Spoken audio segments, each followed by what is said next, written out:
Good morning guys, आप सभी का स्वागत है स्पेक्ट्रम की सीरीज पार्ट 6 में। हम चर्चा कर रहे हैं यहाँ भारत की इतिहास, आधुनिक भारत का इतिहास यूपीएससी के पर्सपेक्टिव से काफ़ी इंपॉर्टेंट है, तो स्पेक्ट्रम की ये सीरीज आ रही है। आई होप आप हमारे पहले की वीडियो सभी देख चुके हैं। ये एक सिंपल वीडियो है, हाई टेक्नोलॉजी का यूज़ नहीं किया गया है, पर आपको पूरी तरह समझाया गया है। अगर आप हमारे वीडियो को डेली देखते हैं और हमारे साथ बने रहते हैं तो आपका एक अच्छा कमांड होगा इस बुक पर, ठीक है। तो आप हमारे वीडियो को देखते रहिए। तो हमने चर्चा की थी इकाई 2 के अध्याय 3 के बारे में, जिसमें यूरोपियों का आगमन है, पर हमने चर्चा की थी meaning between the lines actually. तो हम देखते हैं कि इतिहास किन किन कालक्रम में बटा हुआ था, क्यों बांटते हैं, कैसे पढ़ते हैं, उनके बारे में भी चर्चा की थी। फिर हमने देखा था कि यूरोप के जो यूरोपीय देश हैं उनके आगमन से पहले किन किन की शक्ति थी हमारे भारत और दक्षिण पूर्व एशिया में। हमने मैप के थ्रू भी देखा था। मैप के थ्रू आपको रिवीजन थोड़ा बहुत करवा देते हैं। देखिए, ये जो पुर्तगाल है, ये भारत और अन्य दक्षिण पूर्व एशिया पर व्यापार करने के उद्देश्य से आते हैं, पर उसके पहले किनका एकाधिकार था वो देखना होगा। वह इटली का एकाधिकार, ठीक है। ये इटली है, इसकी कैपिटल रोम है, तो इटली का जो एकाधिकार इंडिया और उसके दक्षिण पूर्व एशिया पर था। एंड जब अरब शासक आए या अरब जो साम्राज्य फैलता हुआ गया, तो अरब में कौन थे? मुस्लिम देश थे। तो जो भी वस्तुएं यहाँ व्यापार से जाती थी व्यापारी के थ्रू दक्षिण पूर्व एशिया इंडिया, तो वो मुस्लिम देशों से फिर इटली और अन्य यूरोपीय देशों में जाती थी। तो यूरोपीय जो अन्य देश थे, जैसे पोर्चुगल, स्पेन की बात कर ले, पेरिस या ब्रिटेन, तो इन सबों ने सोचा कि अगर ये सारी जो वस्तुएं, सभी वस्तुएं व्यापार के थ्रू मुस्लिम देश फिर इटली फिर हमारे पास आती है, तो क्यों ना हम एक नया मार्ग ढूंढ निकाले, क्योंकि यहाँ से तो हमको कोई जाने देगा नहीं। और उस समय जो नहर थी, स्वेज नहर, वो भी ओपन नहीं हुई थी। तो क्यों ना हम इस मार्ग से, एक शॉर्ट फॉर्म में रिवीजन करवा रही हूँ, बाकी हमने एक डिटेल में डिस्कस किया है लास्ट वीडियो में। तो यहाँ से वो वास्को डी गामा आया, क्योंकि उन्होंने 15वीं शताब्दी में इसी मार्ग को खोजने पर कार्य किया था। आखिरकार उन्हें इसमें सफलता मिल गई और वास्को डी गामा 1498 में इस रास्ते से होते हुए इंडिया के कालीकट तट पर पहुंच गया। फिर वास्को डी गामा आया, उसके बाद क्या क्या हुआ, व्यापार के दृष्टिकोण से देखा हमने लास्ट वीडियो में। आप आज ही जाकर देखें, फिर इस वीडियो को देखें, जिससे आपको एक अच्छा बेस मिलेगा। तो हमने देखा था कि किस तरह यहाँ का सम्राट फिर खुद को एक राजा घोषित कर देता है इस पूरे व्यापार पर, क्योंकि ये जो पोर्चुगल है, जब इन्हें नया मार्ग मिल जाता है तो वो यहाँ के जो अरब व्यापारी है और मुस्लिम जो व्यापारी है, इटली के एक अधिकार को समाप्त कर देते हैं। युद्ध होता है, किस तरह युद्ध होता है, किन के साथ युद्ध होता है, कहाँ फैक्ट्रियाँ खोली, हमने सब लास्ट वीडियो में डिस्कस किया है। साथ ही हमने देखा था जो पोर्चुगल के सम्राट है उसने कितने गवर्नर को भेजा था, जिसे 3 गवर्नर के अलावा भी कई गवर्नर को भेजा था, पर जो हमारे लिए इम्पोर्टेंट है वो 3 गवर्नर है। तो पहला गवर्नर जो 1505 में भेजा था, देखिए 1498 में वास्को डी गामा ने एक नया मार्ग खोजा। उसके बाद 1505 में गवर्नर भी नियुक्त करने लगा। इसका मतलब 7 सालों में इतना उनका नौसैनिक शक्ति बढ़ गई, क्योंकि नौसैनिक शक्ति मतलब समुद्र में जो जहाज चलते हैं, किनके जहाज सबसे ज़्यादा चलते हैं और किनके पास एक अच्छी प्रौद्योगिकी टेक्नोलॉजी है, तो वो एक नौसैनिक शक्ति कहलाती है। तो पुर्तगाल के पास एक बढ़िया और शक्तिशाली नौसैनिक थी।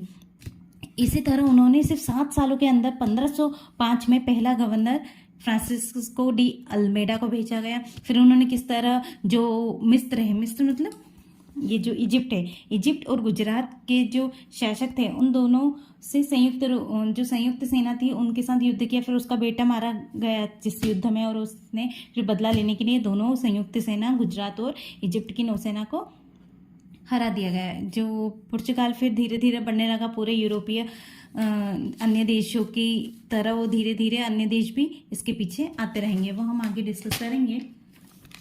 हम आज देखते हैं कि जो फैक्ट्रियाँ सबसे पहले और कहाँ, कब, कैसे खोली, ये आप देख लीजिए। उसके बाद जो आया था गवर्नर फ्रांसिस्को डी अल्मेडा के बारे में बात की हमने। फ्रांसिस्को डी अल्ब्रुक है, नीनो दा कूना है जो 1529 में आया इसने। और सबसे ज़्यादा इन तीनों गवर्नर में कौन इंपॉर्टेंट है? फ्रांसिस्को डी अल्ब्रुक, जिसके बारे में हमने लास्ट वीडियो में चर्चा की। आप देख लीजिएगा, इसके शॉर्ट नोट्स भी बना दिए गए हैं, आप भी साथ में बनाते जाइएगा। ये मैप भी ध्यान में रखिएगा कि सबसे बड़ा जो साम्राज्य था जब पुर्तगाल आए, तो हम कह सकते हैं दक्षिणी क्षेत्र में तो विजयनगर साम्राज्य था। उसके बाद जो बहमनी साम्राज्य था वो 5 भागों में विभाजित हुआ था। पहला अहमदनगर, बीजापुर, बीदर, गोलकुंडा, ठीक है। तो इन्होंने धीरे धीरे कैसे बीजापुर से गोवा को छीन लिया, क्योंकि बीजापुर क्षेत्र के अंतर्गत ही गोवा आता है यहाँ पे, ठीक है। तो ये मैप भी आपको ध्यान रखना होगा। धीरे धीरे उन्होंने गोवा को ही सेंटर बना लिया, धीरे धीरे उन्होंने दमन, दीव, दाभोल सभी बंदरगाहों पर अपना आधिपत्य स्थापित किया।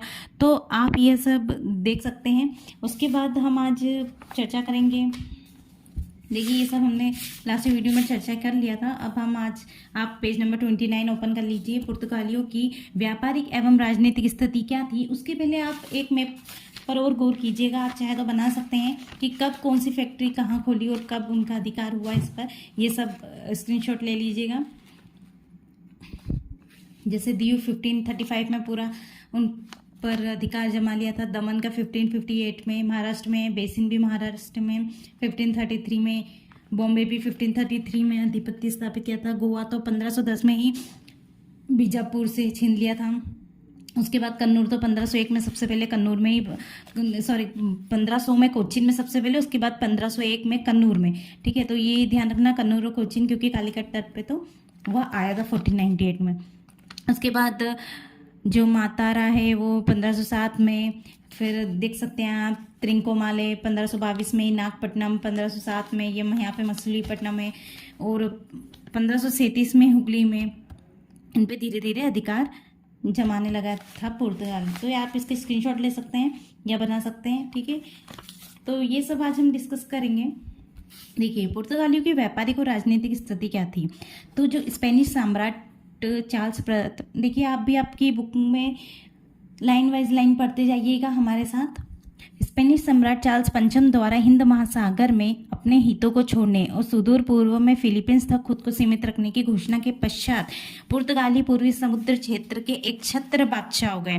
देखिए वो खुद को एस्टाडो द इंडिया कहने लगे। एस्टाडो का मतलब होता है बादशाह। तो जब उन्होंने खुद को बादशाह घोषित किया, क्योंकि जो स्पेनिश है ये पुर्तगाल का ही एक, ये जो पुर्तगाल है उसका जो पड़ोसी देश स्पेन, तो उसने क्या घोषणा की कि हम तो सिर्फ यहीं तक, फिलीपींस आप देख रहे हैं यहाँ, फिलीपींस से जूम करके भी देख सकते हैं, फिलीपींस से यहाँ पर दक्षिण पूर्व एशिया में, उसने बोला कि हम तो यहीं तक रहेंगे, भारत तक नहीं आएंगे। तो इसलिए वो पुर्तगाल को लगा ये तो आ नहीं रहे हैं, तो इसका मतलब हम ही पूरे हिंद महासागर मतलब इंडियन ओशियन पर हमारा ही अधिकार है, आधिपत्य है। आगे बढ़ते हैं। पुर्तगालियों ने पश्चिम भारत के विभिन्न क्षेत्रों पर अपना आधिपत्य स्थापित किया। देखिए अभी हमने देखा कि अलग अलग सेंटर बनाए। पश्चिमी जो भारत है ये पूर्व भारत है और ये पश्चिमी भारत है, तो अलग अलग सेंटर पूर्व से ज़्यादा पश्चिम भारत में बनाए हैं। क्यों? क्योंकि इधर से आना इन्हें बहुत ही आसान लगता है, क्योंकि इधर से आते हैं, ये मैप के थ्रू आपको बताते हैं। देखिए इधर से आना और व्यापार करना बहुत आसान है, बल्कि इसके कि यहाँ पर घूमकर फिर पूर्वी भारत में जाए, तो इसलिए पश्चिम तट पर ज़्यादा उन्होंने अपनी फैक्ट्रियाँ खोली थी। तो पश्चिम भारत में देखो, पश्चिम भारत में अपना क्षेत्र आधिपत्य स्थापित किया। तो पश्चिम से पश्चिम भारत की बात की गई है, ये ध्यान देने वाली बात है कि पश्चिम भारत की इसमें बात की गई है। तो पश्चिम भारत में क्या क्या, 1531 में चाउल, 1532 में दीप, 1534 में सॉल्सेट एंड बेसिन, अभी आपको बताया बेसिन कहाँ पर है, महाराष्ट्र में। 1536 में क्रेगानोर तथा मैंगलोर, होनावर, भटकल, केन्नानोर, किवलोन, भावनगर इत्यादि, ये सब क्षेत्र पश्चिम भारत में ही है, जिस पर पुर्तगालियों ने अपना कब्जा जमा लिया था और अपने कारखाने भी खोलने स्टार्ट कर दिए थे। सिर्फ कारखाने नहीं खोले, इनके आसपास कोई हमला ना कर सके, सेफ्टी के पर्पज से उन्होंने उनका दुर्गीकरण भी किया। दुर्गीकरण उन्हें कहते हैं जहाँ पर कोई हमला इतने आसानी से नहीं कर देता, और अपना अच्छी बड़ी बड़ी दीवारें कह सकते हैं कि उन्होंने जो अपनी फैक्ट्री के आसपास एक दुर्ग बना लिया, मतलब उसके सेफ्टी के पर्पज से। और उसका जो सर्वोच्च अधिकारी होता था किनका, कारखानों का, वो कौन नियुक्त करता था, पुर्तगाली सम्राट, क्योंकि उन्हें लगता था हम जो नियुक्त करेंगे वो एक ऐसा जो अधिकारी होगा जो पुर्तगाली के वर्चस्व को कायम रखेगा और बढ़ाएगा। ठीक है, फिर आगे बढ़ते हैं। तो पुर्तगालियों ने पूर्वी तट के साथ सीधा संपर्क स्थापित करने का प्रयास किया। अब पूर्वी तट आप समझ रहे हैं किधर का क्षेत्र, दिस इज पूर्वी तट, ये पूर्वी तट कहलाता है। तो पुर्तगालियों ने पूर्वी तट के साथ भी अपना सीधा डायरेक्ट रिलेशन बनाया कि कोरोमंडल तट पर स्थित मसूलीपट्टनम, अभी आपको बताया कि यहाँ पर है आंध्र प्रदेश में मसूलीपट्टनम, तो कोरोमंडल तट कहलाता है ये, जो जितना भी पूर्वी तट है, मसूलीपट्टनम, पुलिकट, पुलिकट कहाँ पर है, उड़ीसा में है, मतलब जो मसूलीपट्टनम है उसके ऊपर ही एक पुलिकट है, जिसको पुलिकट लेक आपने सुना होगा, जो उड़ीसा राज्य में है। तो वहाँ पर भी वस्तुएं एकत्रित कर उनका निर्यात करते थे। हालांकि वहाँ फैक्ट्री अभी तक नहीं खोली, पर वस्तुएं तो एकत्रित करते ही थे। जैसे मलक्का, मनीला इत्यादि पूर्वी एशिया क्षेत्रों में व्यापार करने के लिए नागपट्टनम पुर्तगाली को एक प्रमुख बंदरगाह था। आपको बता दें कि नागापट्टनम, जो ये नागापट्टनम है, देख सकते हैं आप यहाँ पर नागापट्टनम, ये इनके लिए बहुत इंपॉर्टेंट था। इनके लिए क्यों इंपॉर्टेंट था? क्योंकि जैसे हम देखें मैप में, जो यहाँ पे नागापट्टनम है, अब यहाँ से इनका जो बंदरगाह है बहुत इंपॉर्टेंट है, क्योंकि यहाँ का जितना भी वस्तुएं व्यापार वो करते थे पहले यहाँ लाएंगे, क्योंकि सीधे डायरेक्ट वो यहाँ से वहाँ तक तो जा नहीं सकते, जा तो सकते हैं पर उन्हें थोड़ा रेस्ट करने के लिए भी तो जगह चाहिए। तो पहले व्यापार के दृष्टिकोण से देखें तो बीच बीच में अगर अपने बेस स्थापित होते हैं, उन्होंने अपने बेस स्थापित किए थे जहाँ अन्य व्यापारियों को मदद दी जाती थी। तो इनका एक बेस नागापट्टनम में था, तो उन्होंने क्या बोला कि इधर का जितना भी व्यापार होगा पहले नागापट्टनम आएगा, फिर हम उसको थोड़ी सुविधा मुहैया करवा के फिर अपने देश पुर्तगाल में भेज देंगे। तो नागापट्टनम जो 1507 में उनके अधिकार क्षेत्र में आ चुका था, ये मछलीपट्टनम है, उसके ऊपर हमने अभी बात करी पुलिकट। इन सभी लोकेशन को आप ध्यान रखिएगा, ठीक है। वस्तु एकत्रित कर उनका निर्यात करने लगे, यहाँ से ही निर्यात होता था। मलक्का, मनीला इत्यादि पूर्वी एशिया क्षेत्र से व्यापार करने के लिए नागापट्टनम पुर्तगाली का एक प्रमुख बंदरगाह था। आपको बता दें मलक्का, मनीला जो मैं अभी कहा, ये आप देख सकते हैं फिलीपींस की जो कैपिटल है वो मनीला है। तो मनीला और मलक्का, ये मलक्का स्ट्रेट है, ठीक है। तो ये और ये जो मनीला है और मलक्का है, इन दोनों के पर्सपेक्टिव से यहाँ पे जो नागापट्टनम है बहुत इंपॉर्टेंट बंदरगाह हुआ करता था। आगे बढ़ते हैं। मलक्का, मनीला इत्यादि पूर्वी एशिया क्षेत्रों से व्यापार करने के नागापट्टनम पुर्तगाली का एक प्रमुख बंदरगाह था। नागापट्टनम के उत्तर में स्थित सेंथोम मेलपुर, देखिए उत्तर में स्थित है एक सेंथोम मेलपुर में पुर्तगालियों की बस्ती थी। अब वहाँ पे वो बस्ती बसाने लगे थे, अभी तक सिर्फ वहाँ पर बेस स्थापित है। बस्ती होता है एक पूरा क्षेत्र जहाँ उनके ही लोग रहते हैं, उनकी ही कंपनियाँ होती है, उनका ही व्यापार चलता रहता है। बंगाल के शासक जो महमूद शाह था, उसने पुर्तगाली को 1536 में छठगांव और सतगांव की फैक्ट्री खोलने की अनुमति दी। तो बंगाल का जो शासक था महमूद शाह, देखिए हमने अभी तक कहाँ की बात की थी? सिर्फ पूर्वी पश्चिमी क्षेत्र की, अब हम पूर्वी क्षेत्र की बात कर रहे हैं। तो यहाँ पर जो है बंगाल है, ठीक है, यहाँ पे क्या है? बंगाल है। अब यहाँ पे जो महमूद शाह था उसने 1536 में क्या बोला कि आप चटगांव, ये यहाँ पे चटगांव है, चटगांव, और साथ में देखिए आप यहाँ पे देख सकते हैं, आई होप आपको दिख रहा होगा, ये चटगांव है और इसके थोड़े से नीचे आप कह सकते हैं कि सतगांव है।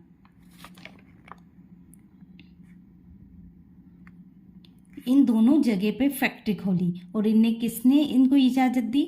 इनको दी यहाँ के जो राजा थे उन्होंने दी, तो उनका नाम था महमूद शाह। अब ये दोनों की जो फैक्ट्री खोलने की है वो 1536 में दी गई, ठीक है, ये ध्यान रखिएगा। और 1537 में हुगली में अनुमति मिल गई। और ये अनुमति किसने दी? ये अनुमति अकबर ने दी, क्योंकि उस समय अकबर का शासन हुआ करता था। उसके बाद अकबर के बाद सलीम आया, जहांगीर जिसे बोलते हैं। उसके बाद शाहजहां के फरमान से बुंदेलखंड, यहाँ पे बुंदेलखंड है, मध्य प्रदेश के बॉर्डर पर ही स्थित है, और यहाँ पर उन्होंने कारखाने खोले। फिर 16वीं सदी के दौरान पूर्वी तट पर किलेबंदी नहीं हुई। 16वीं सदी के दौरान ये जो पूर्वी तट है यहाँ पर किलेबंदी नहीं हुई, पश्चिम तट पे होने लगी, क्योंकि ये इम्पोर्टेंट है इस ट्रेड के, मतलब इस व्यापार के दृष्टिकोण से बहुत ही इंपॉर्टेंट है। इधर किलेबंदी 1501 से 1600 तक तो नहीं हुई थी, ये ध्यान देना आप। अभी सिर्फ बेस स्थापित हो रहे हैं और सिर्फ उनका एक कह सकते कि बंदरगाह या फिर कोई नगर बस रहा है, पर इन्होंने कभी भी 16वीं सदी में पूर्वी तट पर किलेबंदी नहीं की, ठीक है, आपको समझ में आया। फिर हम आगे देखते हैं कि जो 16वीं सदी के आरंभ तक एशियाई व्यापार पर पुर्तगालियों का प्रभुत्व बना रहा। हमने अभी तक देखा कि किस तरह धीरे धीरे उन्होंने पूरे भारत और दक्षिण पूर्व एशिया पर धीरे धीरे अपने व्यापार का एकाधिकार प्राप्त करने के लिए किस किस तरह की तकनीक का यूज़ किया। 1506 में मसालों के लाभदायक व्यापार को राजा ने अपने अधीन कर लिया। देखिए यहाँ पे जो मसाले थे वो उनकी खुशबू तो इतनी इतनी, जैसे हम डालते हैं ना सब्जियों में मसाला, तो उसी तरह से मसाला जब एक दो बार वहाँ गया, पुर्तगालियों के टेस्ट में जो चेंज आया, उन्हें इतना पसंद आया कह सकते हैं। तो उन्होंने अपने लाभदायक, और उनके लिए ये लाभदायक था, बहुत सस्ते में आ रहा था, इसलिए उन्होंने अपने अधीन ही कर लिया, क्योंकि व्यापार तो उनका एकाधिकार था ही। तो इस अपॉर्चुनिटी को वह मिस नहीं करना चाहते थे, इसलिए उन्होंने अपना लाभदायक व्यापार मसालों के साथ बनाना ज़्यादा जरूरी समझा। फिर दूसरी तरफ पुर्तगाली अपने अधिकार को सुरक्षित रखने के लिए जी जान से भी भिड़ पड़े कि अब तो किसी को नहीं आने देंगे, एक बार आ चुके हैं पहले, पर अब तो सिर्फ हमारा ही शासन रहेगा। क्योंकि जब भी किसी का पिक लेवल आता है, कहते हैं ना कि इनकी अच्छी चल रही है अभी फैक्ट्री या कोई बिजनेस अच्छा चल रहा है, तो कभी कभी लॉस तो जरूर होता है, पर एक अच्छा पीक आने के बाद जब उनमें लालच या अहंकार आ जाता है तो उससे उतनी ही जल्दी नीचे गिरने में समय नहीं लगता। तो इनका कैसे पतन होता है धीरे धीरे, वह भी काफ़ी समझने योग्य है। आगे बढ़ते हैं। कभी कभी व्यापार और लूट में अंतर करना मुश्किल हो जाता था। वो व्यापार कब करते हैं और लूट कब करते हैं, इनमें भी अंतर करना बहुत मुश्किल हो जाता है, क्योंकि व्यापार भी करते थे साथ में लूट भी करते थे। भारतीय जहाज़ों से कई तरीक़ों से पैसे वसूल किया जाता था। अब देखिए, जिसका घर है उसी से पैसे ले रहे हैं, तो भारतीय जहाज़ जो थे वहाँ से उनसे ही पैसे वसूल करने लगे थे। इनमें प्रमुख था कॉटेज व्यवस्था। आपको पहले भी बता दिया कॉटेज व्यवस्था क्या थी, जो भारतीय जहाज़ों के कप्तानों को गोवा के वायसराय से लाइसेंस या पास लेना पड़ता था। जिससे आपको कोई झूला झूलना है तो आपको उस टिकट लेना होगा, या ट्रेन में जाना है टिकट लेना होगा, जबकि वो ट्रेन और झूला भले ही आपका हो, वैसे ही यह समुद्र भले ही आपका हो, पर आपको हम गोवा पर जो स्थापित था उनका सेंटर पुर्तगालियों का, उनसे लाइसेंस या पास लेना पड़ता है, जिससे पुर्तगाली भारतीय जहाज़ों पर हमला नहीं करते थे। अगर आपने लाइसेंस या पास ले लिया है तो आप पर हमला नहीं किया जाएगा, अन्यथा आपकी ट्रेन, अगर आप ट्रेन में बैठे हैं तो आप पर हमला कर दिया जाएगा। पर आपके पास टिकट नहीं है, पास नहीं है, तो आपको ट्रेन से बाहर निकाल दिया जाएगा या आपको मार दिया जाएगा। उस समय तो यही प्रथा थी उनकी कॉटेज व्यवस्था के अंतर्गत। अब आगे देखते हैं, अन्यथा उन्हें लूट लिया जाता था, या फिर मार दिया जाए या फिर छोड़ दिया जाए। आगे हम देखते हैं समुद्र पर। आप भी अपना पेज टर्न कर लीजिए। समुद्र पर पुर्तगालियों के वर्चस्व का एक महत्वपूर्ण कारण था कि मुगल शासकों ने कभी भी मजबूत नौसेना तैयार करने का प्रयत्न नहीं किया। देखिए, आपने कई बार मुगलों के बारे में पढ़ा होगा, पर कभी भी आपने उनको नौसैनिक तैयार करते हुए नहीं देखा होगा, क्योंकि वह हमेशा हाथी, घोड़े, तलवार, तोपों, बारूद इनका ही इस्तेमाल करते थे। कभी उनको समुद्र में अपनी शक्ति बढ़ाने के बारे में, शक्ति को मजबूत करने के बारे में नहीं पढ़ा हुआ। तथा सुदूर दक्षिण में मुगलों का प्रत्यक्ष नियंत्रण नहीं था। आपने देखा होगा कि जो मुगल थे वो इंडिया के सिर्फ उत्तर भारत में ही सीमित थे, मध्य भारत तक भी आ चुके थे, पर जो दक्षिण भारत है वहाँ तक नहीं आए थे। अच्छा हुआ नहीं आए, क्योंकि आज कई आकर्षित मंदिर यहाँ पर मौजूद है, अगर वो यहाँ तक आ जाते तो शायद ये मंदिर आज नहीं होते। तो हम कह सकते हैं कि उनका दक्षिण तक पहुँच नहीं थी, इसलिए पुर्तगाली आराम से अपना व्यापार कर रहे थे और उत्तर भारत में अच्छा मुगल थे। तो फिर भी दोनों के बीच में क्या बातचीत होती है उनके बारे में भी हम आगे डिस्कस करेंगे।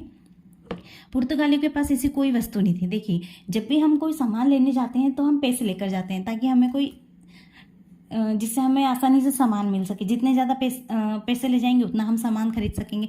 वैसे ही पुर्तगाली के पास पैसा तो था नहीं, या कोई वस्तु इतनी आकर्षक थी नहीं जो भारत को चाहिए हो। तो भारत को क्या चाहिए, भारत के पास क्या नहीं था, भारत के पास तो सब कुछ था। तो भारत को साथ व्यापार कैसे करते थे, क्योंकि व्यापार पहले क्या था कि हर किसी के पास अपनी अपनी मुद्रा अलग अलग होती थी, पर वस्तु विनिमय भी होता था साथ में। तो वस्तु विनिमय के लिए वो सोना चांदी लाते थे, भर भर के सोना चांदी जहाज़ों में लाते थे। तो पुर्तगालियों ने जब वस्तुएं यहाँ से ले गए, मसाला ले गए, अन्य अन्य वस्तुएं, जिसे हम देखेंगे कि यहाँ पे किस तरह लाख, लौंग, कस्तूरी दक्षिण पूर्व एशिया से, तो वो यहाँ से वस्तुएं तो ले जाते थे, पर यहाँ पर लाते थे ढेर सारा सोना, ढेर सारा चांदी। ठीक है, तो इस तरह बनता गया भारत एक सोने की चिड़िया। तो पूर्व की वस्तुओं के लिए वे पश्चिम से सोना, चांदी और बहुमूल्य रत्न, इसमें से रत्न बहुत सारे हीरे उन भी लाए वो। इसलिए तो कहीं कहीं कह सकते हैं कि हमारे जो कहते हैं ऐसा कि पहले के जो शासक थे उनके राज दरबार, उनके सिंहासन, उनके राज दरबार के गेटों पर और उनके ताजों पर एक बहुमूल्य रत्न लगे हुए होते थे। देखिए आगे बढ़ते हैं। मालाबार से, देखिए मालाबार कहाँ है, आपको अभी बताया केरल और इधर कोचीन, जहाँ पर पुर्तगाली सबसे पहले आया था, उस तट को पूरा मालाबार तट कहते हैं। पश्चिमी तट को मालाबार तट कहते हैं।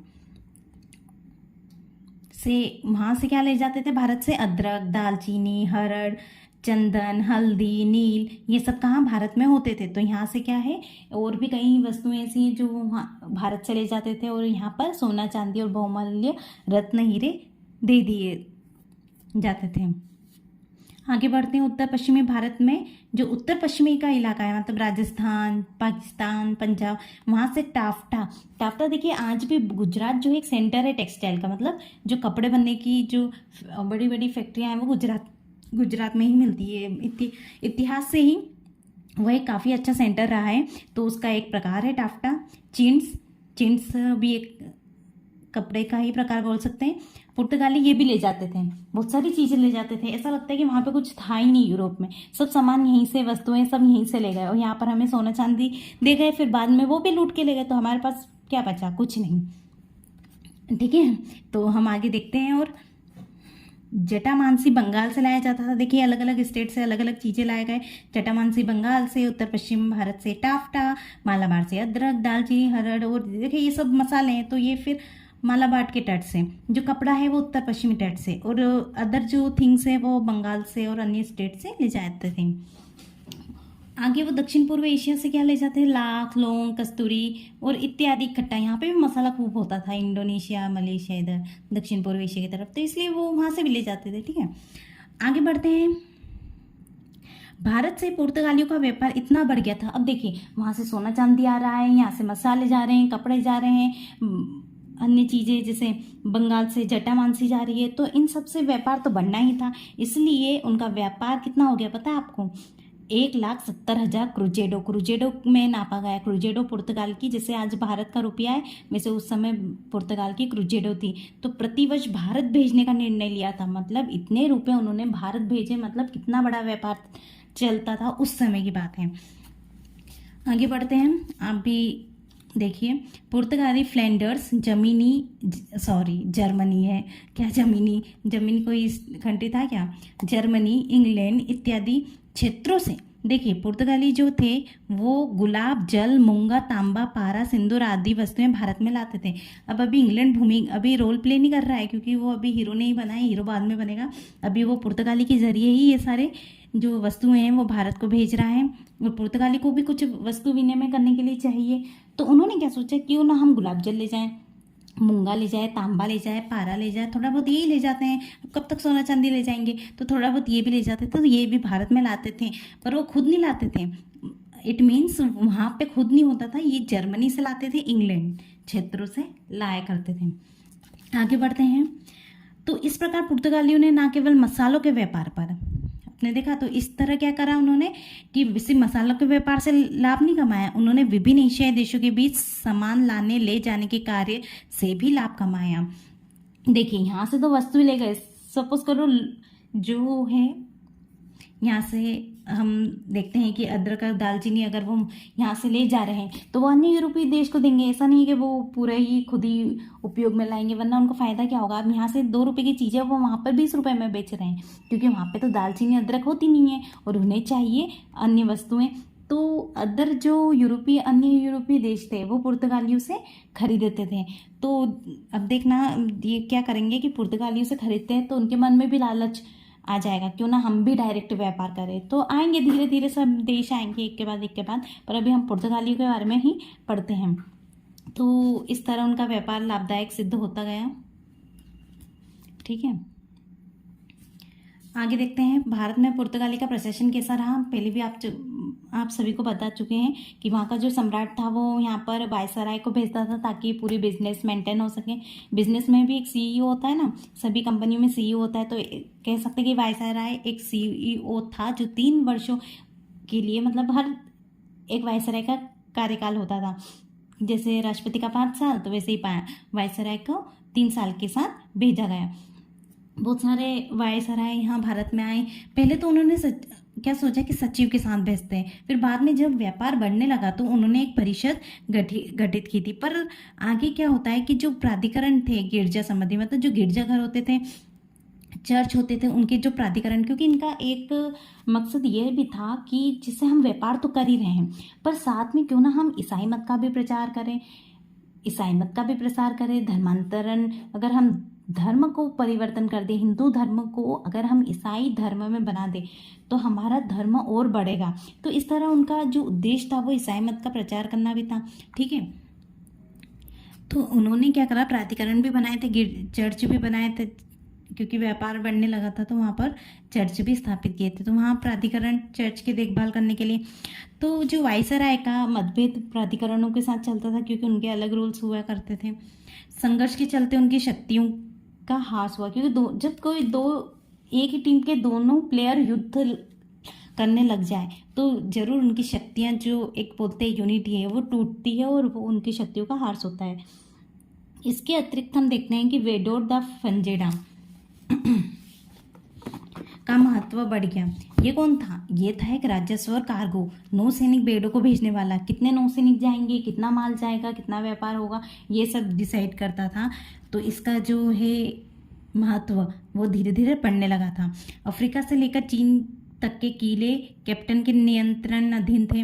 कह सकते हैं कि जो जितने भी किले बनाए गए थे, चाहे वो अफ्रीका में हो, चीन में हो, सब किसके नियंत्रण के अंडर में थे? कैप्टन के, जिसकी शक्तियों में संचार की कठिनाइयों ने वृद्धि की। अब यहाँ पर गोवा में एक किला है, चीन में एक किला है, तो दोनों में कोई टेलीफोन या इंटरनेट तो होता नहीं था कि डायरेक्ट मैसेज कर दे। तो उनमें जो कम्युनिकेशन, संचार होता था, उनमें बहुत ही मुश्किल आने लगी थी। तो जो मुश्किलें हैं, कठिनाइयाँ हैं, वो बढ़ती गई दिन पर दिन। संभवतः पुर्तगाल और गोवा पर नियंत्रण के अभाव में सत्यनिष्ठ एवं पारदर्शी प्रशासन के लिए निरंतर खतरा बनाए रखा। तो ये खतरा, बहुत सारे ऐसे खतरे रहते ही हैं। अगर बिजनेस स्थापित करो, बिजनेस करो, तो कोई भी ऐसा होता नहीं है कि आराम से प्रॉफिट गेन ही होता हो, कभी लॉस भी होता है, और कभी लॉस इतना होता है कि बिजनेस बंद ही करना पड़े। ठीक है, तो ये हमने देखा कि किस तरह पुर्तगाली का प्रशासन चलता रहा। देखिए, आप रिवीजन करते रहिए साथ में। हिस्ट्री एक ऐसा सब्जेक्ट है, अगर आप रिवीजन और स्टोरी के थ्रू नहीं समझते तो आप नहीं समझ पाएंगे हिस्ट्री को। तो हिस्ट्री एक ऐसी चीज़ है जिसमें अगर आप कहानी के बेसिस पर अगर आप इन्हें याद करें, जैसे फिल्म देखते हैं ना आप, तो हमें याद रहती है कि हाँ, इस हीरो के बाद ये एक्टिंग आने वाली, इस हीरो की, इस हीरो ने इस हीरोइन को बचाया। पूरी हिस्ट्री मतलब आप उसकी पूरी स्टोरी बता देते हैं। तो इसी तरह हिस्ट्री की भी एक स्टोरी होती है, तो आप उन्हें याद रखिएगा। एक स्टोरी के जरिए अगर आप याद रखते हैं, कहानी बनाकर याद रखते हैं और नोट्स भी बना ले साथ में, तो एक झलक के थ्रू ही आप उन्हें रिवाइज कर सकते हैं। ठीक है, अब पुर्तगाल की धार्मिक नीति के बारे में पढ़ते हैं। उत्तरी अफ्रीका में मूर पुर्तगालियों के बड़े शत्रु थे। जो उत्तरी अफ्रीका में मूर जो है वो पुर्तगाली के बड़े शत्रु थे। उत्तरी अफ्रीका आपने देखा ना, जहाँ से वास्को डी गामा है, उसका जो नॉर्थ क्षेत्र है उसका हम उत्तरी अफ्रीका कहते हैं। तो वहाँ पर मूर रहते थे। कहते हैं कि हमेशा पड़ोसी सबसे बड़े शत्रु होते हैं, क्योंकि लड़ाई तो होती ही है और उतना ही सबसे ज़्यादा मददगार सिद्ध भी वही होते हैं। तो ये नॉर्थ अफ्रीका है, यहाँ पे मूर रहते थे। ये पुर्तगाल है तो पास पास है, इसलिए लड़ाई झगड़े ज़्यादा हुए। जो पास रहता है उनके साथ लड़ाई झगड़े हमारे बनते ही हैं। जैसे हमारा छोटा भाई पाकिस्तान, इनके साथ हमारे हमेशा लड़ाई होती रहती है। ठीक है, तो हम आगे देखते हैं कि मुसलमानों का भी उत्पीड़न किया गया, क्योंकि अरब व्यापारी का एकाधिकार था पुर्तगाल आने से पहले। तो पहले उनको हटाना बहुत ज़रूरी था, इसलिए पुर्तगाल ने उनको हटाया और उनका उत्पीड़न भी किया गया। भारत में जो वाणिज्य हित धीरे धीरे प्रधान हो गए, पुर्तगालियों की मंशा सदैव मिली जुली रही। ठीक है, इसलिए आगे देखें, पेज नंबर 31 पे आइए। यद्यपि पुर्तगाली सम्राट को भारत में सभी गिरजाघरों और मिशनों का संरक्षक बनाया गया। तो पुर्तगाली जो है सम्राट को भारत में सभी गिरजाघरों को और मिशनों को संरक्षक बनाया गया था, क्योंकि जो सम्राट है वही जो संरक्षक अच्छे से कार्य कर सकता है, संरक्षक का। तो ऐसा 1542 में जेसुइट ईसा मसीह के रोमन कैथोलिक समाज का जो सदस्य जेसुइट भारत आया 1542 में, और उसने क्या किया कि अकबर के दरबार में गया और अकबर को अपने धर्म के बारे में बताया और फिर उससे जो भी कुछ मदद हो सकती थी उससे लेने का प्रयास करने लगा अकबर से। ठीक है, जब अकबर से बातचीत की तो उसने उसका मेन मकसद क्या था कि उनको भी ईसाई धर्म के बारे में बताया और उन्हें ईसाई में कन्वर्ट कर दे, मतलब ईसाई धर्म अकबर अपना ले, उस दृष्टि से उन्होंने उनसे चर्चा की। इस पूरे आप पेज पर अगर आप देखते हैं तो किस तरह अलग अलग बेड़े भेजे गए। 1572 में केम्बे का दौरा किया अकबर ने, फिर 1579, 1578 में फिर भेजा गया, 1579 में, फिर 1580 में, 1590 में। तो जैसे 1580 में 2 पादरी आए, 1583 में फिर चले गए, 1590 में फिर अकबर ने बुलाया कि बताओ तो सही क्या है ईसाई धर्म और उनके बारे में मुझे और अच्छे डिटेल में बताएं। तो 1592 में वापस जो लौट गया बेड़ा, जो भी मिशन आया था अकबर से चर्चा करने के लिए, 1595 में फिर बुला लिया। तो आप समझ रहे हैं कि ये अकबर क्यों बुला रहा है बार बार।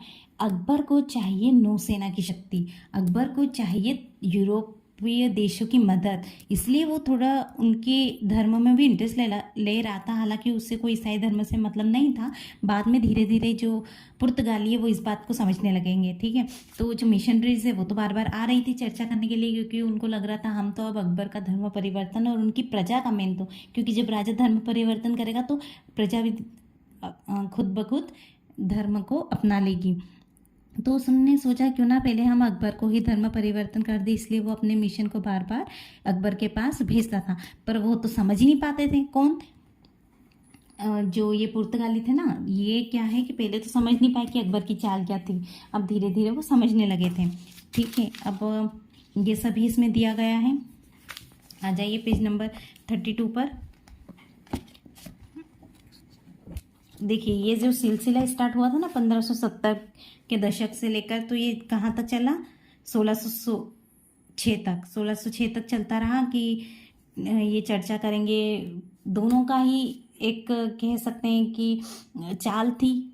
अकबर चाहता था कि यूरोपीय देशों की थोड़ी बहुत मदद मिल जाए हमारे युद्ध में, और यूरोपीय देश चाहते थे कि इनका धर्म परिवर्तन हो जाए, इसलिए वो दोनों से मिला जुला करते थे। फिर भी अंत में क्या हुआ? 1606 में उसने फिर से उन्हें समर्थन देना शुरू किया, पर 1608 में जो हुआ उन्होंने मना कर दिया पुर्तगालियों ने कि हम आपसे चर्चा नहीं कर सकते थे, क्योंकि वह इनकी चाल को समझने लगे थे।